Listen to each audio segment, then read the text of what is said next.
Swayam Prabha. Digital India. Educated India.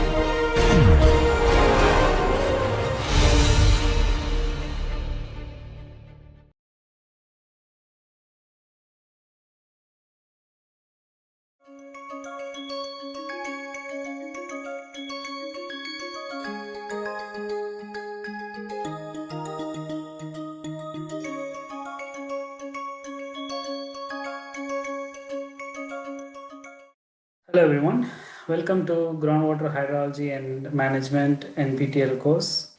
This is week 6, lecture 4. In week 6, we are looking at groundwater recharge and discharge, the multiple methods that are used in understanding the recharge. We looked at multiple methods and we also looked at some of the benefits and assumptions that are made in these methods. The last class for that lecture, let us continue looking at what are the key factors that are used for recharge estimations and how they are used for groundwater artificial recharge. As we ended last lecture, we looked at where the groundwater recharge issues are happening. And since the groundwater recharge is limited, as shown in the Central Groundwater Board, because every time when there is a groundwater recharge and it recharges back to the initial level, then your blocks are safe. Okay? You are using water and it is recharging. But if you are using more than the groundwater recharge, then it becomes a critical or overexploited block. Okay. So for example, these regions are critical overexploited, red colors, which means you are extracting more than 100% of the annual groundwater recharge. Is this sustainable? It is not sustainable. So what happens is there is a need for augmenting the recharge because you cannot control the use of groundwater. So it's better to add more water into the pool so that when you extract it, it is sustainable, at least for some reasons. Okay, so let's look at what that means as per the Central Groundwater Board's reports. So because there are these groundwater issues across India, the Central Groundwater Board in 2007 came up with this manual on artificial recharge of groundwater. It is a free open source book. Anyone can find it online and download it. Just type in manual on artificial recharge of groundwater, you'll get this book. Here, what happens is in this book, they describe the process of recharge. They will cover most of the things that we covered in class of water level fluctuation method, water balance method, rainfall runoff method, and also specific yield method, all those things. And they will also look at past groundwater data per state. And within the state, there are districts. So they'll look at state-wise groundwater issues and they propose groundwater recharge methods. Some of the methods are given in this image. You could see that you have your canals which are bringing groundwater recharge. You have your lift irrigation, your recharge pits and ponds, recharge wells, check dams, irrigation dams, etc. All these are augmenting groundwater recharge. The central image that shows is they have a shaft which pushes water into the groundwater. You could see that the water arrow marks are going. So these help tremendously in increasing the artificial groundwater recharge rate through artificial means. The artificial comes because it is not nature-based solutions. At some points, we have to take non-nature groundwater recharge solutions because the extraction is not at nature rates. It is much, much faster. And we are over exploiting the groundwater. So it is very important to put groundwater back into the system every year during the monsoon or good rainfall occurring months, and then use your groundwater for irrigation, domestic use, or other uses. So this artificial recharge is going across the world. There is something called Managed Aquifer Recharge, MAR, which is developed by these international organizations. There are books which is also free open source from IAHS. So please go ahead and look into these resources. But because this course is on Indian groundwater recharge and systems, I am teaching from this groundwater book. Moving on, let's take a look at some case study examples as per the book. So you would notice that from your previous figure, this place where Rajasthan, Punjab region is highly depleted by groundwater. So I went into the book, I selected those states to look at what kind of recharge work they are doing. So what they do is they first, for Punjab, they have this area, and in that area, you have area identified for artificial recharge. They take multiple parameters for estimating the area for recharge. Okay, so they put the focus on the groundwater aquifer type, the specific yield, the groundwater use, which is a groundwater draft, and also how much water is available. As I said in my previous classes, you can have the best system to recharge groundwater, but if there's no water, there's not going to be any recharge. So make sure that when you plan these groundwater recharge activities, there is enough water to push into the ground. Otherwise, it is just an exercise of building structures without any impact on the society. So let's see what their results show. Okay, so their study shows that Punjab region is one of the most predominantly groundwater abstracted region, and they have a block boundary, district boundary, etc. As I said, it is done by state, and then they break it into districts. So in each district, they've identified area of the district, area identified for artificial recharge, and you could see that almost all of this area of Punjab is identified except very a few. Okay, so there will be give and take some portions which are not suitable for groundwater recharge, like hill slopes and other things. They would neglect it. So in Amritsar, for example, you have 2,403 square kilometers of total area, of which 2271 square kilometers is identified for IR.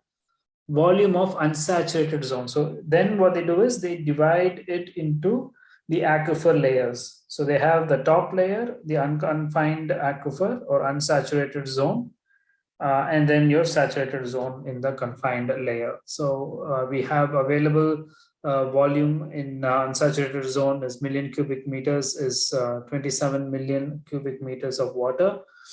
Available subsurface space for artificial recharge is 3,025. Water required for recharge is 4,331, and surplus available for recharge is 1,178. So here what you see is available space in the groundwater aquifer. Okay, so that aquifer should have space, which means the pore spaces, and also the volume of the aquifer should be enough to store water. So that's how they do. So for example, if you have an aquifer this thick, okay, B, let's say B is your thickness of the aquifer, and the entire thickness cannot be given as volume of water, right? Because you have specific yield, or you have porous space. How much porous space is present, etc. So suppose you have 50% of your solid material is solid, okay, and 50% is porous space where you have air or water. Then what happens is 50% of B, thickness of B, can only be used as your volume for unsaturated artificial recharge. So let's say A. Okay, let's keep all same. Let's say A, and then thickness is also A. So this volume of this cube of soil matrix is A cube, correct? Let's say A cube is 100 cubic meters. So this 100 cubic meters is your, this 100 cubic meters is your full volume of your subsurface or unsaturated zone in this particular case. And I'm saying that there is no water, so it is unsaturated, but there is solid particles. So you have to remove that. And as I said, the porous space or the porosity is 50%. And if I remove the porosity, what would happen is I get around only 50 cubic meters for volume of unsaturated zone. And within the volume, how much is available for subsurface? Subsurface is very small on top. So this could be your subsurface. Okay, because that is easily infiltrated and you can store some water. Okay, so this is how they estimate first the thickness, the soil, soil type, and then they also look at is there water currently there or not. And then they continue with the experiments on looking for groundwater recharge zones. So this is how they would actually monitor groundwater levels, monitor because they already have the levels. Then they find which areas are more depleting and identify key priority areas for groundwater recharge.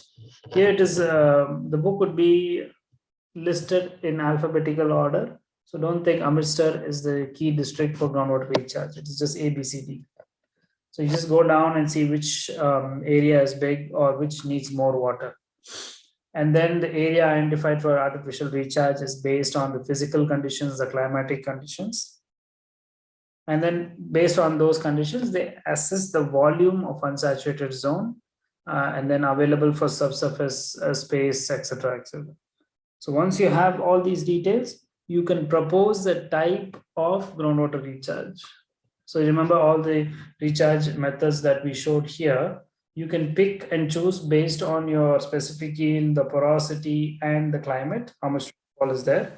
For example, if there's very less rainfall or it happens only in 1-2 months, so it's better to capture all the rainfall in a farm pond, check dam kind of thing, and from there recharge the groundwater rather than distributing the recharge and then losing it in this way. So here, if you distribute it too much, you lose all the water because in between it is lost, plants are taking it, evaporation is losing.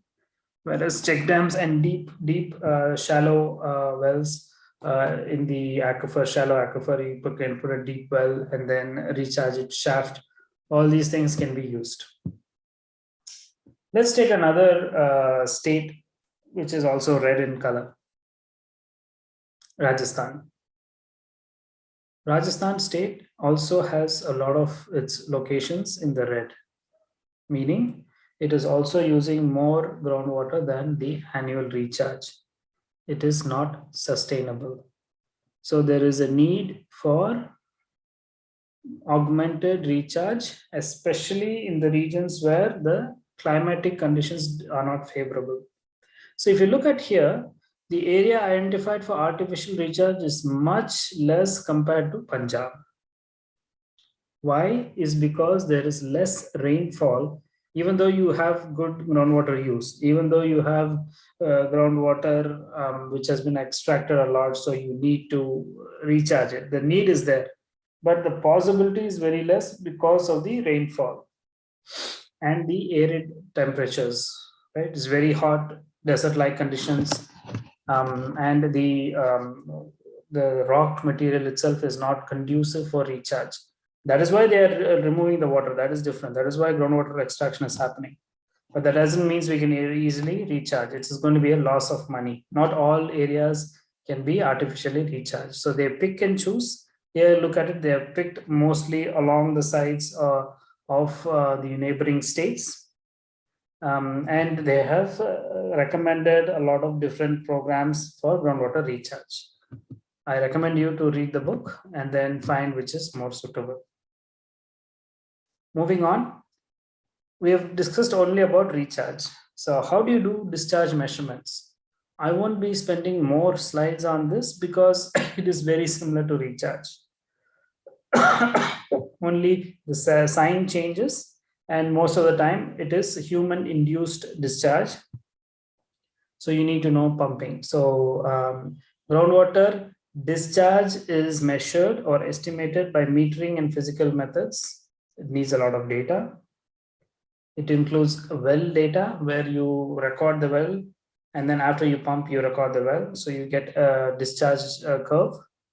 Then you have seepage data. Similar to recharge, you can have discharge also through seepage, which means groundwater is losing to the river through seepage. In your this week's homework, you'll see a good correlation between gaining stream and a losing stream.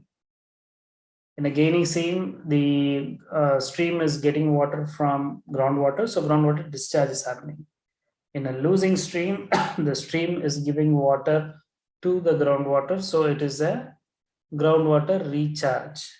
So here seepage data also is needed to understand discharge of river increase in water because of groundwater discharge. Then we have temperature. Temperature data is also used for measuring the seepage because normally groundwater is much cooler than surface water,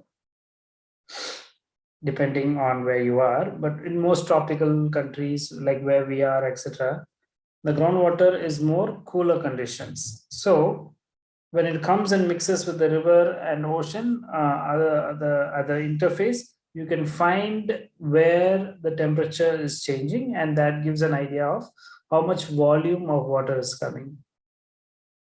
If you take other examples, for example, you have in a cold country, you have a river frozen. Underneath that, water would come very warm.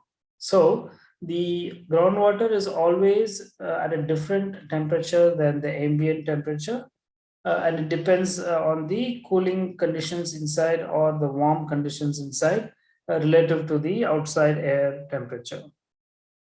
These temperature differences are used to understand how much water volume is actually taken by your flux conditions and also your recharge and discharge conditions. Then, as explained earlier, you do have your tracer techniques where chemicals are needed, tracers are needed. It has to be environmentally cleared, those kind of things. Moving on, there are numerical methods, and numerical methods include your software and data. It's very similar to your recharge estimations. They are multidimensional, 1D, 2D, 3D, and inverse modeling is available. Please make sure that of all this data, the pumping data is the most important well data, which is mentioned here for groundwater discharge. It is very, very hard to get. No farmer would readily share that data because they think you're going to bill them. It's not correct on both parts because we need data to manage the groundwater, but however, their concern is also valid. They're not clear why the government is taking that data. So there is a need for better estimation of groundwater pumping, and that can be done in multiple ways. Let's look at some. As I said, monitoring data for discharge is not as common as for recharge because CGWB wells, when I talked about the 15,000 wells in India, they are placed in locations mostly which is not connected to the pumping or not the pumping well. It is a monitoring well. What is a monitoring well? It should not be disturbed. You cannot put in water, you cannot take out water. So it kind of captures a natural recharge, which is slow. But with pumping and all, it won't capture because it may be linked to a pumping well. But most probably, if the wells are not linked, you don't give the signal. You don't get the pumping volume in your discharge measurements. Okay, so you just see a falling in water, but it could be because of other reasons also. The pump volume is not actually captured by these wells. So you would need to use secondary data. What kind of secondary data is the question? Let's look at some secondary data. Secondary data is defined as not the primary data or not the original data which is being collected for your research for that purpose. Okay. For example, census data is about population. That is the primary data. But if you use census data to understand the division of people in males and females, and also education wise, are they educated or not, then that is kind of secondary, right? Because you're not going to schools and taking the education data, you're taking it through just surveys and secondary method. Here, secondary is, so in this example, primary means your well and pump, how much water is estimated or extracted. If you say secondary data, then that means how much energy is given and then the pump, or how much acreage of crop is done, then you estimate the water volume. That is secondary. You're not directly measuring, you're measuring through other means. So most of the time we use proxy data or a data that reflects what you want. For here, let's say in the first image, you have a groundwater irrigation. You see where groundwater irrigation is happening. And it is area percentage, how much percentage of area is included in the groundwater irrigation. You could see how many canal irrigations have stopped, tanks irrigation has almost plummeted, but tube wells and other wells, groundwater resources have increased. And in the down figure C, you have distribution of sources state-wise, where it shows you what type of energy source they use for groundwater extraction. And mostly it is blue in color. Okay, what is blue? It is electric pump. And then you have the diesel pump, red. So these are the two colors which are very, very prevalent. Windmills, very little. Assam has it. Kerala has it. And then solar pumps, again, very, very little. Haryana has little. And then manual animal is a lot. So animals and man, human lift irrigation schemes are there, pedals and etc. and others are there. But most importantly, your electric pumps and diesel pumps are prevalent, and they consume fuel as electric city. They consume electric power, or they can take a generator, and from generator is electricity. And the diesel pumps use diesel. Here, you can kind of estimate how much volume of petrol or diesel they buy for their diesel motors. And then using the motor efficiency, you can calculate the pumped volume per day and then estimate how much water is taken. Same thing can be used for electric pumps. Electric pumps, there is a time period, there is a meter which shows how much electricity consumption is happening. These are not house electric connections, they are different connections. So you can clearly define how much electricity is used. And then from the electricity and the pump type, you can estimate the volume used based on how long the meter was turned on. Now here comes the question. The efficiency may not be the same. Okay, so how you operate your cycle is different than how they can operate the cycle. So, and then the efficiency rates, maintenance, all these things. But still, it's some data which is in a place we don't have any other data. Energy used for groundwater pumping is huge. And you can look at India is always in the orange and red color, which shows tremendous kilowatt hours used for groundwater pumping. So if this data is available, you can indirectly estimate the volume of groundwater pumping. You can look at US also, most regions along the coast where they do grow California, almonds and pistachios, you see all these groundwater being exploited. This can be used as a secondary data for estimating discharge. Need to be more creative and on data for pumping, because this data is good, but then it doesn't tie correctly in because the pumps, the efficiency, the losses, etc. Then there are studies like this, like Chinnasamy et al. In 2015. They used satellite imagery for Gujarat and estimated the Rabi crops. Okay. And then you can see here, this is the monsoon crops. So let's leave the monsoon because that is going to be taken from rainfall, no groundwater irrigation. Then you have Rabi crops, which is lesser than the monsoon crops. So it has been covered most of the areas. And then your summer crop also is the extended Rabi crop. It is a non-monsoon crop and also uses groundwater. So all the Rabi crops would use some secondary water resource. Same, your summer crop would use secondary water resource. And it is mostly canal irrigation and groundwater irrigation. So what you see as a composite of all these images is no crop is only on the top where the Kutch region is there. It's not good for growing crops. Then you have big water bodies, so you cannot grow crops inside a water body. But then you have one season crops yellow, which is very little on the north. 2 seasons are mostly in this big Saurashtra region and other regions. 3 seasons is where the canal irrigation is kept and groundwater access is there.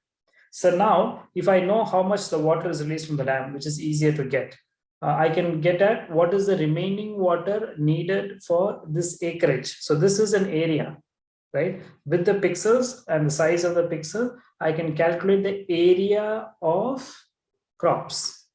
And if I know the crops, which is not difficult to find because most of these are monocrops, they grow only single type of crops in the Rabi season. You can quickly estimate, okay, for a particular crop, there is a particular evapotranspiration rate, and take that evapotranspiration rate, which is in millimeters, multiply it with your area, you get a volume, and that volume is the groundwater volume extracted after accounting for groundwater irrigation and water irrigation through canals. So the somewhat you can get close to a water balance using the area of and type of crop. This has been done in the study cleverly. Please go ahead and look at it. All these papers are online. You can get it and read these papers. So crops need water, and water used in non-monsoon or canal is from groundwater, which is not from monsoon or not from canal irrigation, is groundwater resource. So understand that part. Either way, if the crop is growing as per the satellite imagery, there has to be some data on what crop it is, or satellite data can provide you what crop it is, and acreage, and then you can quickly estimate the volume used. So with this, I'll recap week 6. We discussed about recharge and discharge in the groundwater hydrological cycle. We looked at how important these two phenomena are in the overall cycle. If there's no recharge, then there's no water going into the ground. If the groundwater doesn't seep out or discharge into oceans and the lakes and rivers, then the cycle is not fully complete. Okay, water goes in and gets stored. And then plants and trees and etc. use a lot of these groundwater resources. And so it contributes to evapotranspiration. Key estimates were looked at and discussed and how they are derived. For example, we looked at the water table fluctuation method and how it was derived using a case study. We looked at the graph, etc. Then there are a lot of estimates and assumptions made using your water balance. We looked at it and we discussed how some are correct, some are not correct. Then we looked at physical and modeling estimates. As I said, water table fluctuation, meterings. We looked at a couple of meters, seepage meters, etc. And then we jumped into, given all this, the recharge is not enough. That is what the data is showing from CGWB.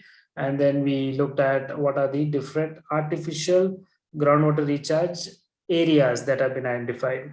The exact artificial type we will look at in other classes, and we'll also look at modeling in one week's class.